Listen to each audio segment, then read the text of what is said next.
NDA का मतलब नीतीश कुमार बिहार में ये तो चलता ही आ रहा है। ये तो भाजपा को इस पे जवाब देना है ना। तो उपेंद्र जी ने कहा, क्या गलत कहा? आपको जातीय जनगणना पर देश भर में आप अपनी अलग राय रखेंगे, यहाँ पर आप साथ में इनके सहमत हो जाएंगे। विभिन्न और विषयों पर देश भर में भारतीय जनता पार्टी की अलग राय होती है, पर बिहार में आकर भारतीय जनता पार्टी के नेता इनके सामने नतमस्तक हो जाते हैं। तो अगर उपेंद्र कुशवाहा जी बोलते हैं कि एनडीए का मतलब नीतीश कुमार, तो क्या गलत बोल रहे हैं भाई? उन्हीं के ही पार्टी के एजेंडे पे आज भारतीय जनता पार्टी काम कर रही है, उन्हीं के साथ तो चल रहे हैं ये लोग, तो क्या गलत है इसमें? नमस्कार, आप लाइव बिहार देख रहे हैं। मैं हूं राजमोहन तिवारी।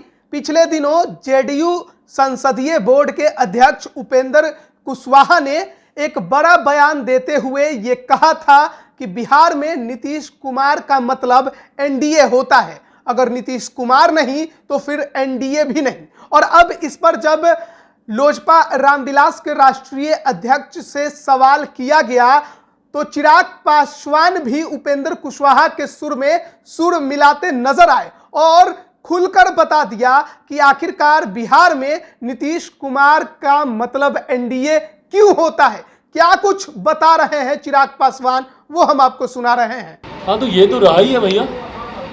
एनडीए का मतलब नीतीश कुमार बिहार में ये तो चलता ही आ रहा है। ये तो भाजपा को इस पे जवाब देना है ना कि भाई इतना नतमस्तक क्यों भाजपा अपनी नीतियों पर बिहार में नहीं उतर पाती है। सीए एनआरसी सबसे ज़्यादा महत्वाकांक्षी इनकी योजना, उसके खिलाफ बिहार में प्रस्ताव पारित कर लिया जाता है। मुख्यमंत्री के सामने भाजपा के नेता नतमस्तक रहते हैं। जब आप अपने सिद्धांतों पर नहीं खड़े रह सकते तो जो उपेंद्र जी ने कहा, क्या गलत कहा? आपको जातीय जनगणना पर देश भर में आप अपनी अलग राय रखेंगे, यहाँ पर आप साथ में इनके सहमत हो जाएंगे। विभिन्न और विषयों पर देश भर में भारतीय जनता पार्टी की अलग राय होती है, पर बिहार में आकर भारतीय जनता पार्टी के नेता इनके सामने नतमस्तक हो जाते हैं। भाई सबसे बड़ी बात जिस पर मेरा ऐतराज़ 2020 विधानसभा के चुनाव में हुआ था, कहा जाता है कि भैया सीटों को लेकर मुझे इशू था। एक तरफ डेफिनेटली यस, भाई मेरी पार्टी के इतने नेताओं ने मेहनत की, सीटों की संख्या मेरे लिए मायने रखती थी। 15 सीटों पर मैं चुनाव लड़ूं, जो पार्टी इससे पहले 150 सीट, 75 सीट, 42 सीट, अब 15 सीट, अब जिस तरीके से सीटों की संख्या गिराई गई वो तो एक ऐतराज़ का कारण था ही।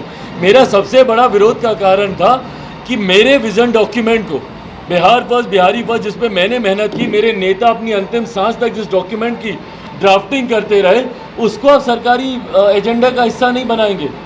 और मैं यही शिकायत मैंने भारतीय जनता पार्टी के शीर्ष नेताओं के समझ भी रखी थी कि क्यों आप सात निश्चय पर आप काम कर रहे हैं, क्यों सात निश्चय के साथ आप जा रहे हैं, जबकि सात निश्चय एनडीए गवर्नमेंट का एजेंडा कभी रहा ही नहीं है। सात निश्चय महागठबंधन के वक्त बना था, जब मुख्यमंत्री नीतीश कुमार जी लालू जी के साथ गठबंधन में थे, उस वक्त सात निश्चय बना था।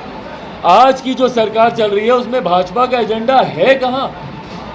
सरकारी एजेंडे में भाजपा का एजेंडा है ही नहीं। तो अगर उपेंद्र कुशवाहा जी बोलते हैं कि एनडीए का मतलब नीतीश कुमार, तो क्या गलत बोल रहे हैं भाई? उन्हीं के ही पार्टी के एजेंडे पे आज भारतीय जनता पार्टी काम कर रही है, उन्हीं के साथ तो चल रहे हैं ये लोग, तो क्या गलत है इसमें?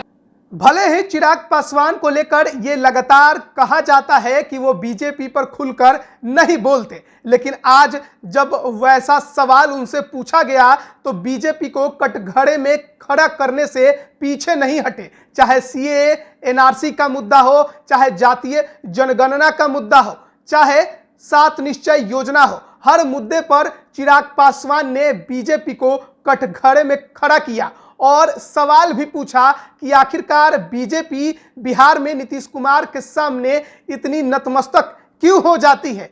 जो पूरे देश भर में जातीय जनगणना नहीं चाहती, वो बिहार में नीतीश कुमार के सामने झुक जाती है और जातीय जनगणना पर सहमति जता देती है। आखिरकार बीजेपी ऐसा क्यों कर रही है, वो इसका खुद वही जवाब देंगे। अगर उपेंद्र कुशवाहा ये कहते हैं कि बिहार में एनडीए का मतलब नीतीश कुमार है, तो वो बिल्कुल सही कहते हैं, क्योंकि नीतीश कुमार जो चाहते हैं बिहार में वही होता है, बिहार सरकार भी वही करती है।